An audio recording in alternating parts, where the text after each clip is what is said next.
you're really not quite getting it. We need an immersion experience for you. We're going to take off a week together, and we're going out west to a Hasidic dude ranch. Now, I had never been on a horse in my life. And the rabbi said, not to worry, there are only 2 Jewish phrases that you need to know. You get on the horse. If you want the horse to go, you say, Baruch Hashem. If you want the horse to stop, you say, Shema Yisroel. That's it. So I get on the horse. I go, Baruch Hashem. The horse is clopping along. I'm feeling a little more confident. Baruch Hashem. Horse starts to canter. And then I say, Baruch Hashem. The horse takes off like a rocket. It's great. The wind is blowing through my hair. But all of a sudden I realize we're headed toward a cliff. How do I get this horse to stop? How do I get this horse to stop? We're just about at the edge of the cliff, and it comes to me. I say, Shema Yisroel. He stops on a dime. At the edge of the cliff, I wipe my brow and say, Baruch Hashem.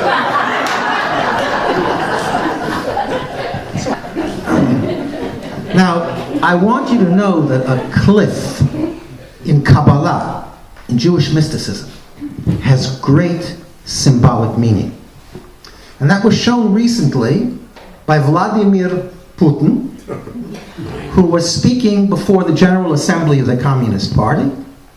He says, comrades, we face great crisis. We are standing before a great precipice, a deep abyss.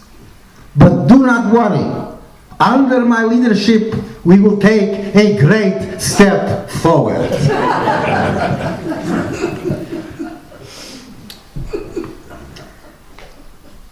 So, after they pulled me out of the ravine, the rabbi said, I think maybe we need a quieter approach. You and I are going out to the desert. So we took this long trek, this isolated place in the desert, very beautiful. It was April, and the rains had come down, and there was a spring of some kind, a little rivulet of some kind. The rabbi said, set up our tent next to the spring. That way you can draw some water so we can wash for tonight. We'll have water for the morning. Lay out our bedding. Let's daven Mariv, and we'll go to sleep for the night. 2 o'clock in the morning, the rabbi jabs me in the ribs. Yisroel, wake up. Yeah, what, rabbi? Says, Yisroel, look above. I look up, and in the desert air, it's so clean. You see this magnificent stars and constellations. And the rabbi says to me, Yisroel, do you know the significance of what you're seeing? And I say, well, Rabbi, there are multiple significances. There's the horological significance. I can tell from the stars it's about 2 o'clock in the morning. There's the chronological significance. I can tell from the constellations that we're in the middle of April. There's the meteorological significance. I can tell from the color of the moon we're going to have a beautiful day tomorrow. And then, Rabbi, there's the theological significance. When I look above and I realize how infinitesimal man is compared to the Creator. And the rabbi said, no, you missed the point. While we were sleeping, somebody stole our tent.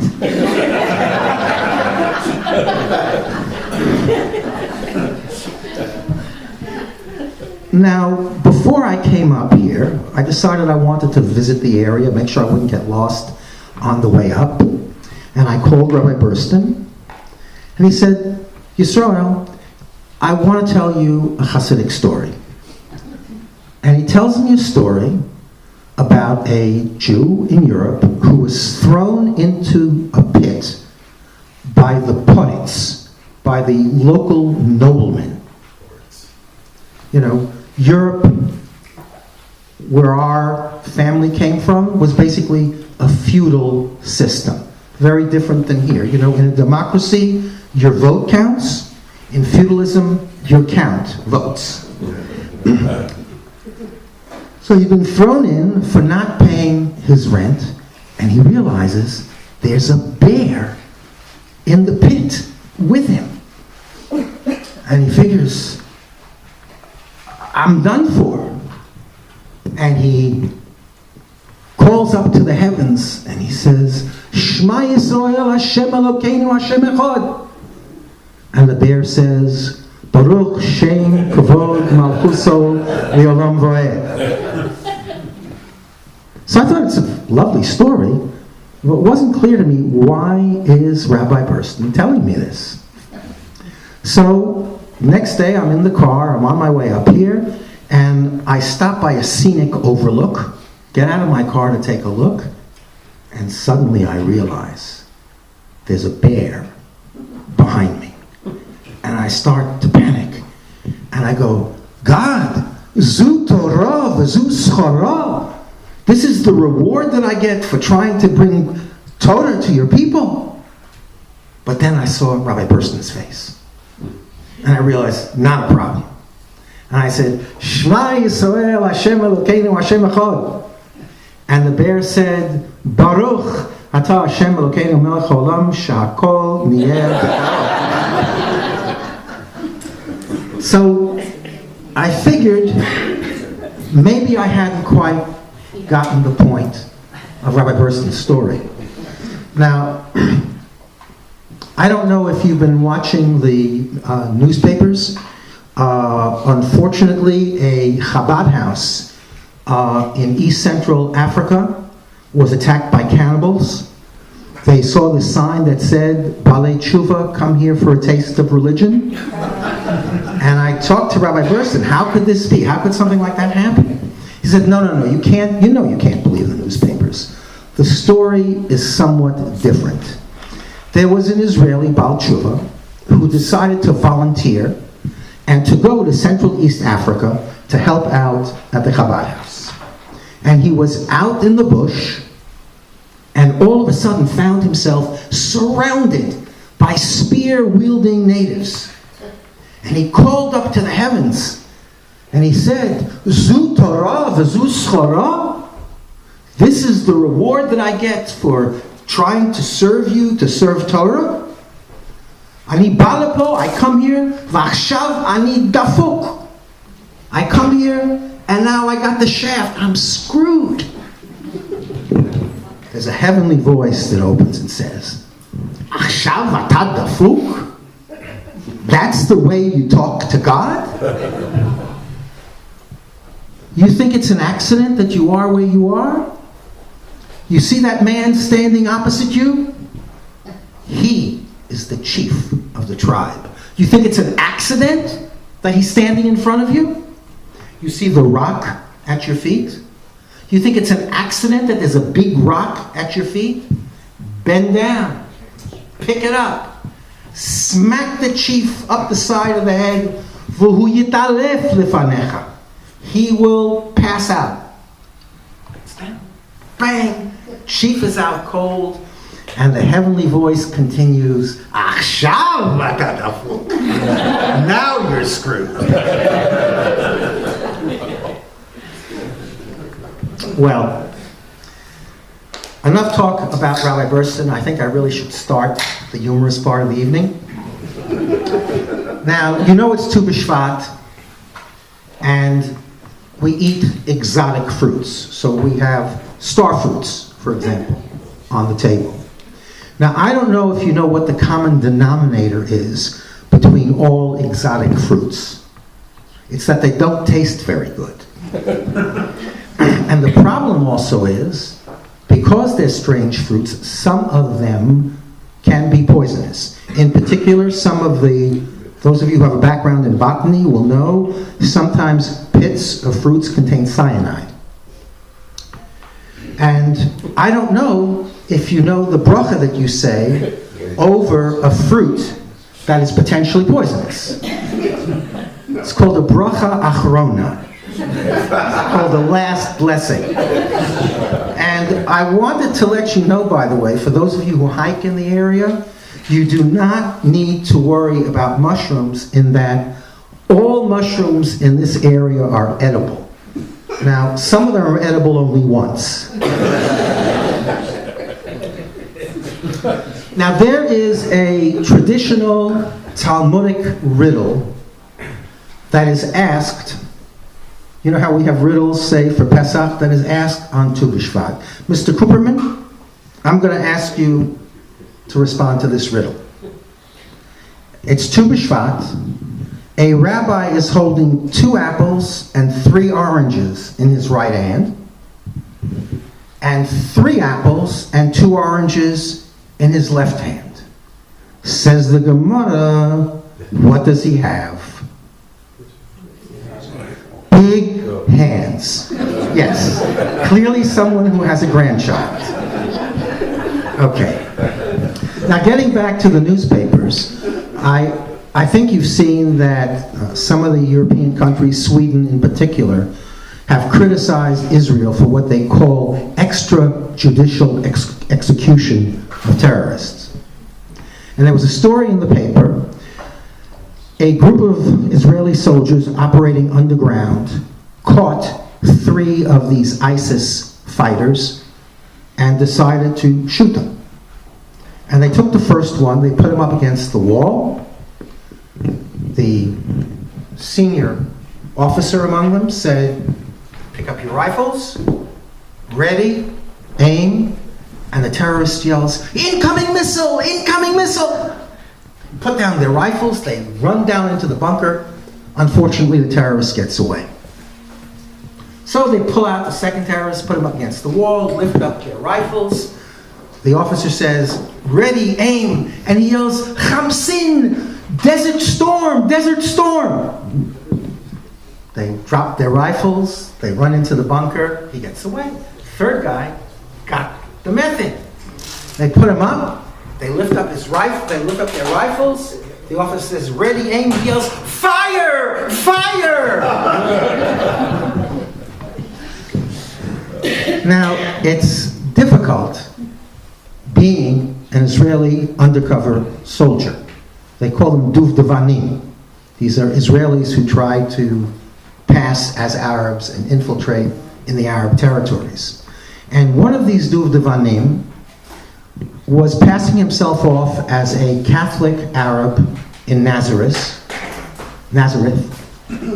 And he had entered a Catholic church, sees what's going on, and he goes up to the confessional. Priest slides the window open and says, I realize we may have a dangerous situation here. Tell me, are you Jewish? And the soldier says, yes, Father. How did you know? He says, you're the first congregant who ever came to confession accompanied by his lawyer.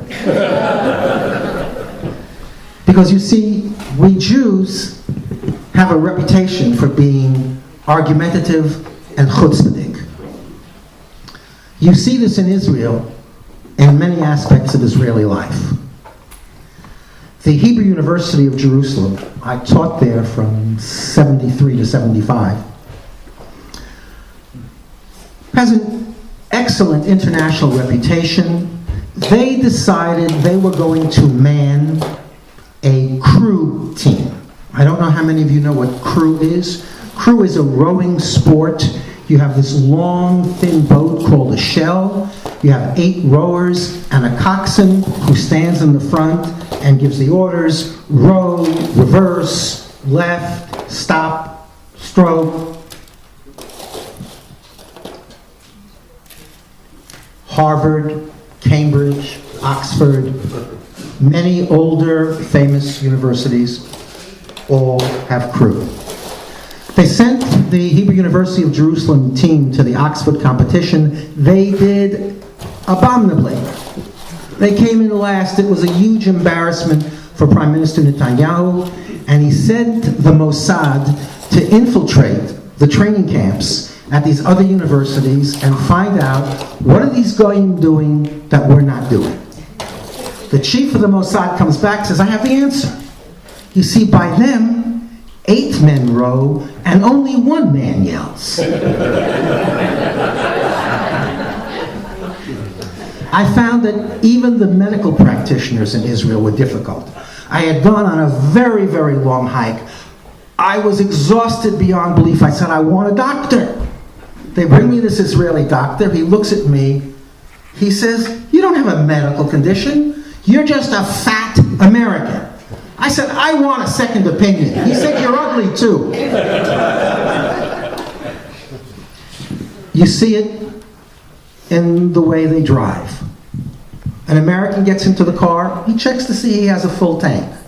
A German gets into the car, he checks to see he has oil. A Frenchman gets into the car, he checks to see he's got a vanity mirror. Swiss get into the car, they check their seatbelt. Israeli gets into the car, he checks his horn. You see it in politics. Natan Sharansky, bless him, was a professor of mathematics and a chess master in the Soviet Union, and he gave all of that up to become a refusnik, and he spent 9 years in jail till he was freed, came to Israel, and became a politician in Israel. And they asked him, tell us, do you see a difference between you and native-born Israeli politicians? He says, yes, the difference is that I went to jail before I became a politician. Now, politics in Israel is very rough. I was standing outside the offices of Prime Minister Benjamin Netanyahu, and the phone rings.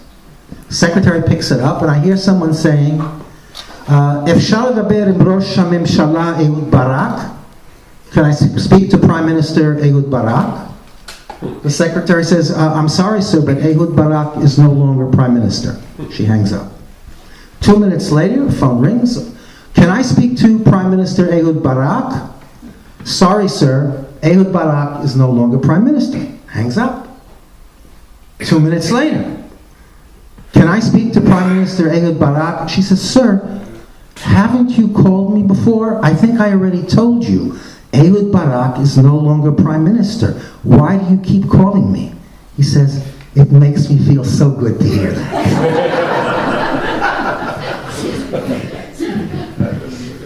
Now, there's a story that when President Johnson, Lyndon Johnson, was president of the United States, he went to visit Israel. He wanted to see what the security situation was like. And one of the senior generals had taken him to his kibbutz. And he said, the borders here are awfully close. You know, this is a very narrow country. He says to the general, I want you to know that when I get on my ranch, I get into my car, I can drive till sunset, till I get to the edge of my ranch. And the general said, I get exactly what you mean. I used to have a car just like that.